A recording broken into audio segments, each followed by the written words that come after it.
მოგესალმებით, დღეს საქართველოს ფეხბურთის ფედერაციაში გაიმართება დავით ყიფიანის თასის გათამაშების მეორე და მესამე ეტაპის წილისყრა.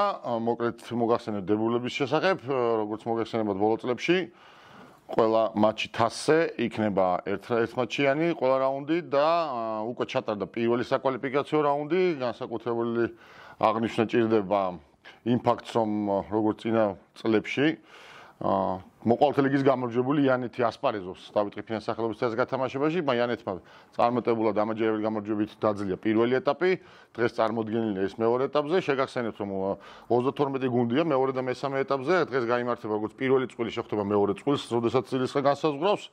გამონაკლისი იქნება მხოლოდ ის შემთხვევები, როდესაც ფარმგუნდი, სამი ფარმგუნდია წარმოდგენილი, ეს სამი ფარმგუნდები ერთმანეთს დებულების შესაბამისად ფარმგუნდი და ძირითადი გუნდი ვერ შეხვდება, აგრეთვე ვერც მეორე და ვერც მესამე ეტაპზე შესაბამისად მოხდება ხოლმე წვილის ან მოწინააღმდეგის ცვლილება, თუ კი ფარმგუნდი და ძირითადი გუნდი ერთმანეთს შეხვდება.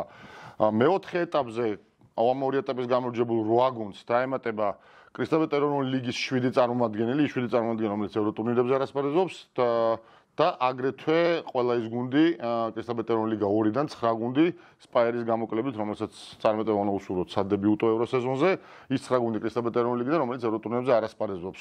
ხოლო შემდეგი ეტაპიდან უკვე ის 4 გუნდიც დაემატება, ეს იქნება მეროთფინალურ ეტაპი, როდესაც ევროტურნირზე მოასპარეზე გუნდები დაემატებიან. მეორე და მესამე ეტაპის წილისყრას წინ მოგახსენებთ, რომ ვადები მატჩების გამართვის მეორე ეტაპის არის 8 ივნისი და მესამე ეტაპის 20 ივნისი.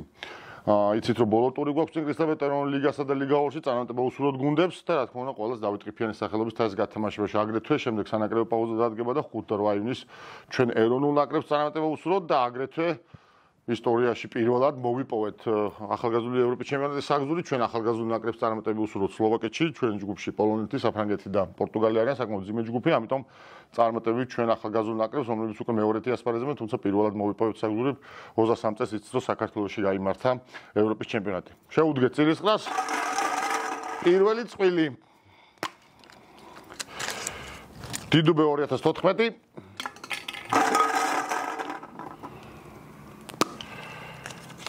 სამგურალი 2 ლიგა 4-დან ამ წელში დებულების შესაბამისად სამგურალი 2 იქნება მასპინძელი.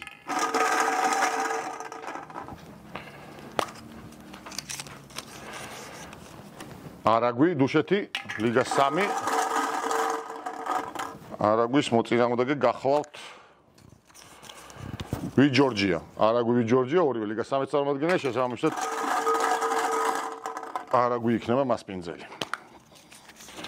მომდევნო წყვილი UG 35 ეს არის რეგიონული ლიგა. ანუ გარანტირებულად მასპინძელი ამ წვლში.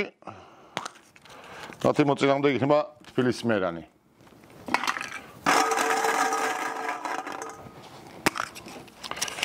გარდაბანი ლიგა 3-დან ნახოთ მოწინააღმდეგე და წვლის მასპინძელსაც მოგახსენებთ. გარდაბანის მოწინააღმდეგე გახლავთ წალენჯიხის სქური იქნება მასპინძელი. წვილი ნომერი 5 ზესტაფონი ლიგა 4-დან. ზესტაფონის მოწინააღმდეგე გახლავთ გაგრას ფარმგუნდი ზესტაფონში თამაში. მომდევნო წვილი ვიჯორჯია 2 ლიგა 2-დან. და იანეთი რომელიც იქნება მასპინძელი გარანტირებულად. იანეთი მოყოლთელი ლიგის გამარჯვებული არის წარმოდგენილი მეორე ეტაპზე. ფეხბურთის კლუბი გორის მოწინააღმდეგე გახლავთ სამცხე რეგიონული ლიგიდან, სამცხე იქნება მასპინძელი ამ წელში.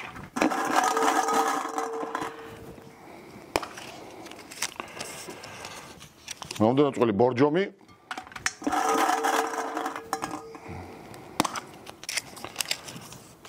ბეთლემი ბორჯომში მატჩი. მომდევნო წელი გახლავთ ოზურგეთის მერცხალი ლიგა 4-დან. მერცხალის მოწინააღმდეგე გახლავთ ოდიში 19-19.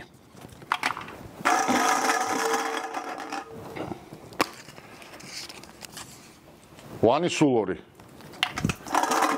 მეოთხე ლიგიდან და მისი მოწინააღმდეგე გახლავთ რეგიონული ლიგის რუსთავის ფარგუნდი. რუსთავში გაიმართება თამაში.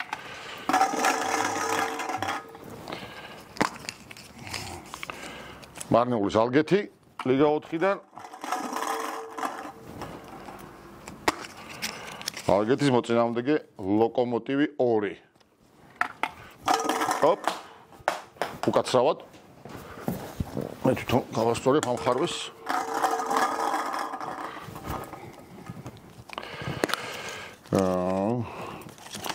ორბი ლიგა 3-დან. და ორბის მოწინააღმდეგე გახლავთ შტურმის ფარგუნდი რეგიონული ლიგიდან. რეგიონული ლიგის შტურმი იქნება მასპინძელი. არაგველები. არაგველების მოწინააღმდეგე გახლავთ მარგვეთი 2006. მასპინძელიც არაგველები იქნება ამ წელში. თბილისი 25. თბილისის მოწინააღმდეგე გახლავთ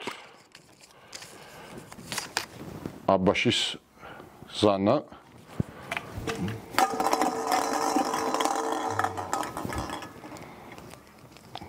აბაშა იქნება მასპინძელი თუ არ ვწდები წინა წელში შემდეგ საშიჯბო განყოფილება დააკორექტირებს რა თქმა უნდა თუ კი საჭიროება იქნება. მომდევნო წელი ჩოხატაურის ბახმარო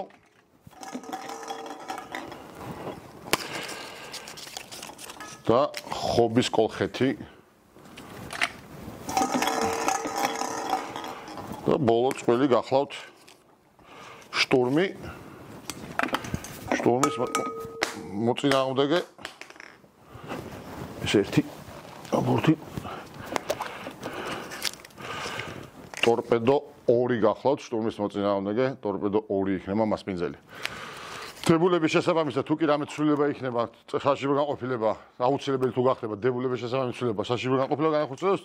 მადლობა მინდა გითხრათ მობრძანებისთვის, მადლობა მინდა გითხრათ და წარმატება უსურვოთ ყველა იმ გუნდს ვინც მონაწილეობს მეორე და მესამე ეტაპზე, აგრეთვე ყველა გუნდს რომელიც ჩვენ ჩემპიონატშიც რეგულარ ჩემპიონატში ასპარეზობს და რა თქმა უნდა კიდევ ერთხელ წარმატება უსურვოთ ჩვენ ეროვნულ ნაკრებს, ახალგაზრდულ ნაკრებს და ქალთა ნაკრებს, რომელსაც ორი ძალიან მნიშვნელოვანი შეხვედრა ელის ამ სანაკრებო პაუზაზე. წარმატებებს გისურვებთ, მადლობა ყურადღებისთვის.